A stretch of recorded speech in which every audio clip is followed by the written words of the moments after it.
Halo semuanya, kali ini kita akan bedah tuntas sebuah peraturan baru yang sangat fundamental yang dirancang khusus untuk mendukung para pendidik dan tenaga kependidikan di Indonesia.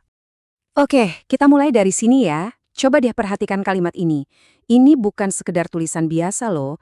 Ini adalah sebuah janji, inti dari seluruh peraturan yang akan kita bahas. Memberikan rasa aman dan nyaman.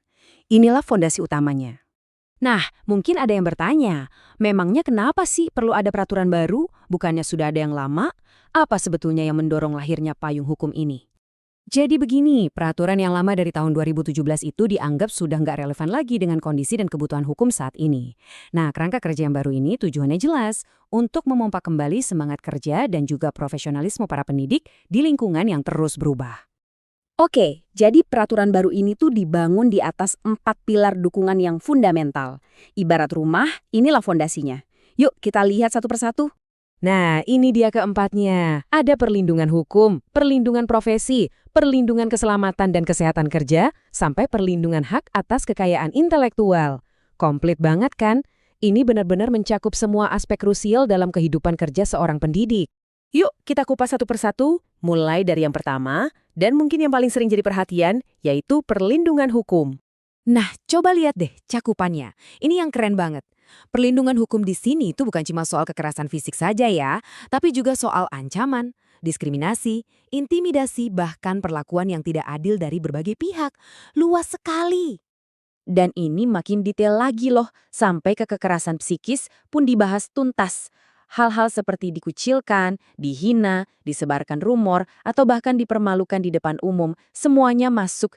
Ini menunjukkan kalau kesehatan mental para pendidik kita benar-benar jadi prioritas. Oke, itu baru pilar pertama.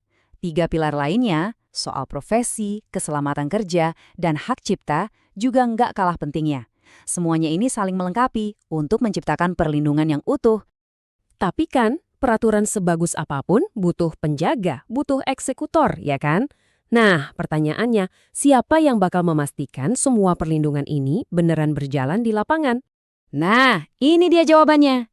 Diperkenalkanlah sebuah badan baru yang namanya Satuan Tugas Perlindungan atau disingkat Satgas. Merekalah yang akan menjadi garda terdepan, koordinator utama perlindungan untuk Anda semua. Dan jangan salah ya, Satgas ini bukan tim yang cuma duduk manis menunggu laporan. Mereka ini proaktif banget. Tugas mereka itu mulai dari memberikan advokasi, menerima dan menindaklanjuti pengaduan, sampai menyosialisasikan kebijakan ini ke semua orang. Lengkap pokoknya.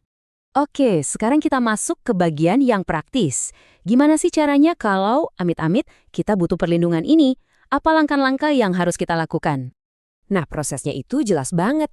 Ada 4 tahap. Mulai dari pengaduan diterima, lalu diperiksa, kemudian disimpulkan dan diberi rekomendasi, sampai akhirnya ditindaklanjuti. Jadi alurnya itu terstruktur, nggak mengambang. Dan ini nih yang penting banget buat akuntabilitas. Ada batas waktunya. Satgas itu punya waktu maksimal 3 hari kerja untuk menangani sebuah pengaduan. Kalau lewat dari itu, Anda bisa meneruskannya ke tingkat yang lebih tinggi. Jelas kan? Cuma 3 hari. Oke, kita sudah lihat pilar-pilarnya, mekanismenya. Sekarang mari kita lihat gambaran besarnya. Semua ini muaranya kemana sih? Apa visi besar di baliknya? Yah, pada akhirnya semua pasal, semua mekanisme yang tadi kita bahas, itu semua kembali ke satu tujuan utama yang kita lihat di awal, menciptakan rasa aman dan nyaman. Sesederhana tapi sedalam itu, supaya para pendidik bisa fokus melakukan pekerjaan terbaik mereka. Jadi, sekarang pertanyaannya untuk kita semua, khususnya para pendidik.